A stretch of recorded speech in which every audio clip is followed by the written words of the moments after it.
Merci beaucoup de nous rejoindre sur Télévision Futur Média. Bonjour, bon réveil, bonne journée, bon matin, bon tout. Voilà, on vous souhaite une bonne journée. Bienvenue. Hello, hello, hello, yo. Hello, hello, hello, yo. Hello, hello, hello, yo. Hello, hello, hello, yo. Hello, hello, hello, yo. C'est ça, il faut faire des remixes. Remixer waat leen lépp, voilà. Waa na ngeen def nu ngeen yeewoo tey ñu ngi leen di nuyu di leen gërëm ci seen fidélité gërëm leen ci ànd bi ak Télévision Futur Média tey nag tombé na ak jeudi 22 mai 2014 paraît-il que c'est l'anniversaire de quelqu'un. En tout cas ñun comme tous les jours nous allons ensemble créer cette journée jusqu'à 11h toute la matinée ñu gunge leen ci yi leen di jëriñ ak yi leen di bégal bokk na ci ay enveloppe yoo xamante ni dañu koy séddale de préférence suñu yaay yi la ñu ko bëgg a jagleel donc mag ñi jigéen ñi yaay yi comme semaine bi ñu ngi dox ci fête des mères donc n'hésitez pas ak fu ngeen mën ci nekk bu fekkee yeewu ngeen ba julli fajar ba toog jàkkaarloo ak ñun mën ngeen a woote ci numéro téléphone yi nga xam ne ni miin ngeen ko ñett lañu 88 628 22 22 wala 88 628 65 65 wala 88 628 04 05 bu ko defee bu ngeen teelee woote ngeen njëkk a séddu parce que dañu ne boo bëggee teel a yàq da ngay teel a ndugg marché teel a taal. teel a yàq teel a lijjantiku. dëgg la de teel a lijjantiku voilà. bàjjenu gox moo ko wax boo bëggee teel a yàq da ngay teel a lijjantiku teel a ndugg marché. teel a ndugg marché teel a taal teel a lijjantiku. teel a ndugg marché teel a taal. teel a lijjantiku teel a ndugg marché teel a taal teel a lijjantiku kon teel a lijjantiku remix teel a lijjantiku remix. Alors on enchaîne tout de suite ak seen menu ce qui vous attend ci Yeewu Leen bu tey jeudi 22 mai 2014 alors comme chaque jeudi dañuy waxtaane wér-gu-yaram grâce ak soxna Fatou Kiné Deme dañuy sensibiliser dañuy dëggal alxames bu jot ni mieux vaut prévenir que guérir maanaam xoddee ko balaa ngaa lakk am na solo waaw muy sensibilisation na nga def soxna Fatou Kiné Deme. maa ngi lay fay di nuyu également équipe bi mbégte la saa su ne di bokk ak yéen plateau bi jeudi bu ne mbégte la daal xam naa ci loolu. waaw no sooy waaye parce que dina sooyee ni yow. leen waaye xam nga man damaa xaw a am kersa nag bu ngeen di def nii kersa gi day daal di. waaw d'accord léegi noppi nañu waaw. alors qu'est-ce qu'on propose ce matin aux téléspectateurs. bon tey liñ naan fistule laa indi fistule obstétricale. xam nga mosoon nañ ko wax mooy soxna yooyu nga xamante ni feebar bi ci bu ñuy am doom lañ koy jëlee mooy par exemple bu fekkee matu buy dafa yàgg souvent mën na leen indi complication boobu ñu naan fistule maanaam day dem ba nga xamante ne dootuñu mën a téye seen saw waxoon naa ko fi te prétexte bi suba la journée internationale contre la fistule ñu koy xeex journée bi donc comme ni ñu koy defee saa su ne dañuy jéem di coller à l'actualité saa su ne moo tax tey ma daal di dem liggéey ci sujet bi indi ko proposé ko ñi nga xamante ne ñoo ñuy seetaan waaye tamit ñu sukkandikoo saa su ne rek nañ jàpp ne rek information la sensibilisation la c'est un moyen mieux wér noo ko waxee sax mais boo prévenir que guérir exactement voilà noonu la daal loolu laa indi tey voilà waaw d'accord kon bu ca kanamee dañ ko waxtaanee bu yeboo ngeen préparé ngeen déglu bu baax surtout jigéen ñi góor ñi itam am nañ ci solo parce que yenn saa yi seen i soxna am jafe-jafe boobu mu ngi tudd fistule c'est ça. fistule obstétricale. d'accord fistule obstétricale. voilà dama koy dugal ci mots yu ma mënul prononcer. parce que ñaari xeetu fistule la dañuy naan am na fistule obstétricale. am na boo xamante ni dañ naan la vésico-vaginale. donc ay xeetu jàngoro yi la rek.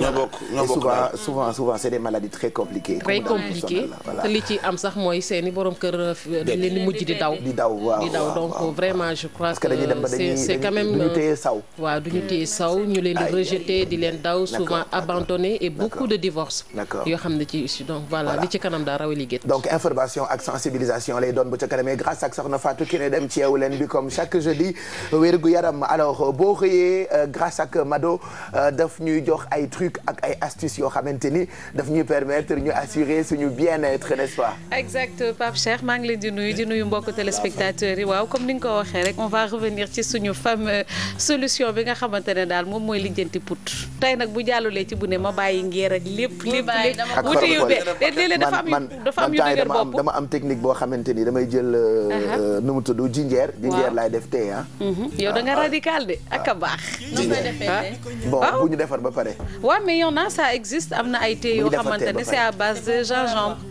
oui il paraît antiseptique la day faj c'est ce que je bois là je bois du ginger sucré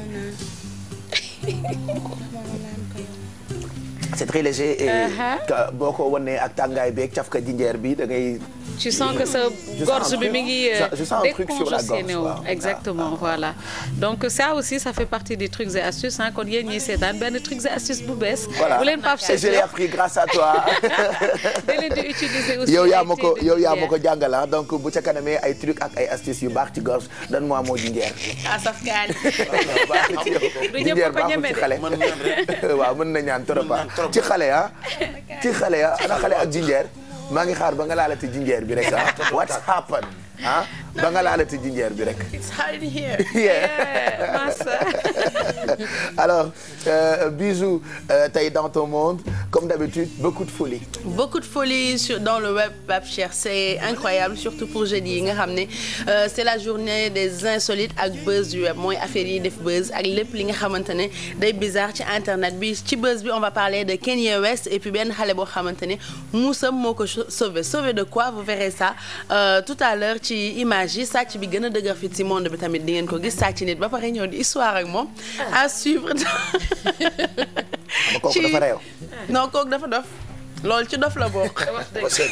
sàcc ba pare ñëw di xuloo ci dof la bokk donc ci insolite yi lay bokk et puis am nañ photo yu bëri tey photo insolite photo ay animaux technique de tàngal ndox xaw ma woon ni yooyu technique existé na et puis surtout on va parler de sommeil naka la nit di def pour mieux dormir à suivre dans les insolites et les buzz du web. Voilà pour bien dormir et pour mieux dormir. pour mieux dormir. non boobu baaxul war na ko sàll. bi mu insolité rek la baaxul ci man seetaan leen. war nga ko appliquer. Voilà donc loolu pour tout à l'heure la ci Yeewu Leen bi et puis grâce à Exidex non seulement dañuy am de très bons plans avec de très bons coups mais on apprend désormais en jouant. Ouais. Alors donc tey dañuy dem ma yóbbu leen ci li nga xamante ne mooy frox caaya.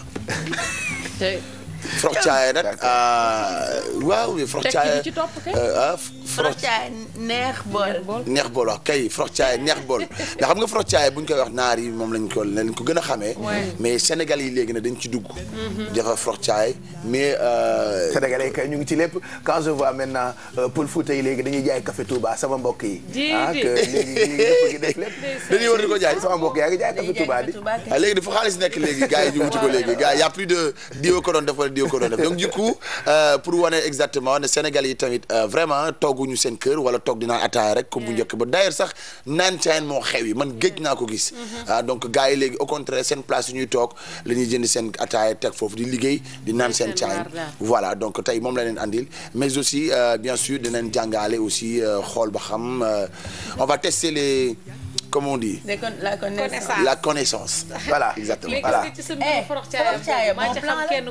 un bon plan non seulement il travaillait à la banque centrale c'était un cadre mu bàyyi lépp ibbi benn neex bool boo xamante ne àdduna ku wàcc fa nga jëm te ñàkk la c'est un bon plan voilà c'est un bon plan benn ñàkk la donc mi ngi faj ay di ngeen gis ci reportage bi ay personnalité dëkk bi lay faj waaj sama classe gi waaw man de du ma gëj asalem ci marché bi noonu rek ñoom ñu yore seen i pousse-pousse noonu di jaay fa gëj franchement yenn saa yi ma ne ko lakkal ma ñaar téeméer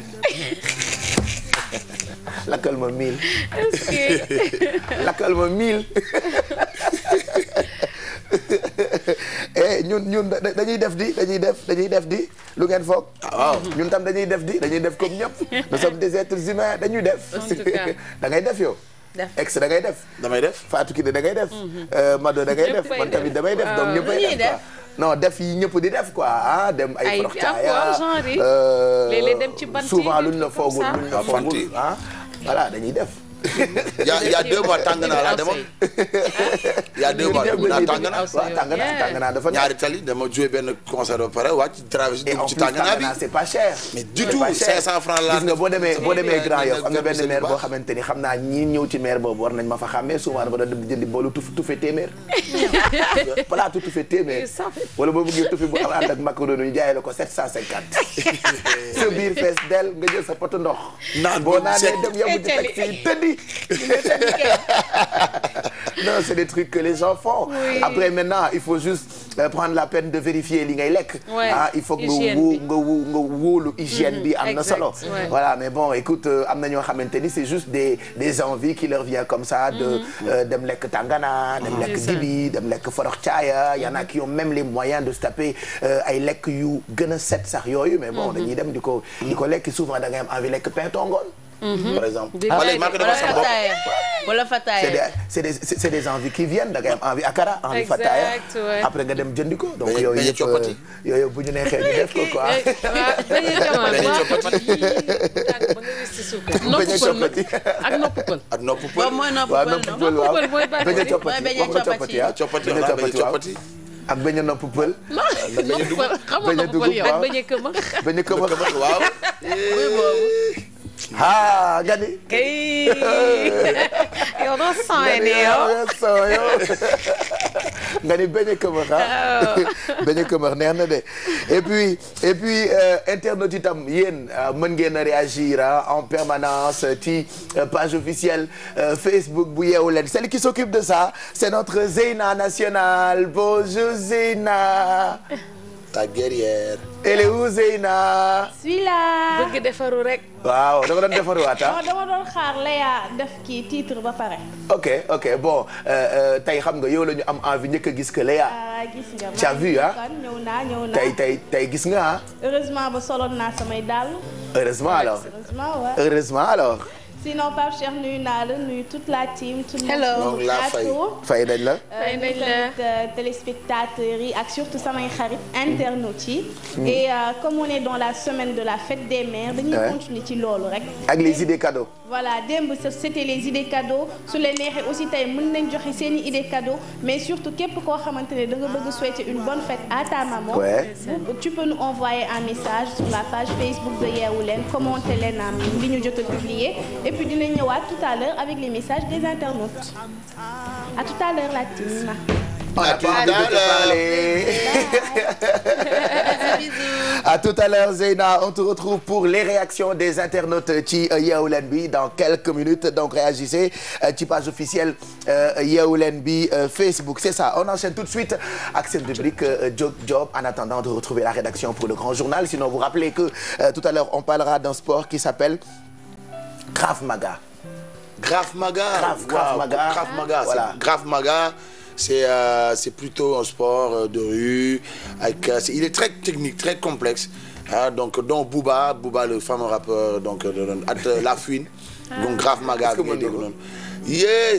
loolu xale ñu am kàttan dëgg ñoo koy def. mais c'est très très très joli. Alors c'est un sport bu lay permettre ngay assurer sa self défense. Exactement. le sport booy xeexee. Krav Maga mais ci taxawaay buñ la rombee par exemple bëgg a xeex ak yow. même boo amul benn accessoire di nga mën a xam naka ngay défendre sa bopp quoi donc paraît-il sport boobu mu ngi tudd Krav Maga mu ngi jógee ci dëkk bu tudd Israël. je pense voilà donc on recevra quelqu'un boo xamante ni il va nous proposer quelques techniques de combat. ak sport boobu. Et puis Mamadou Mohamed Ndiaye pour la revue de presse, Fatim O pour la météo, Léa Soukaina pour les infos, un invité pour le show en dernière partie d'émission. En gros loolu moo leen di xaar ci Yeewu Leen bi tey jeudi 22 mai 2014.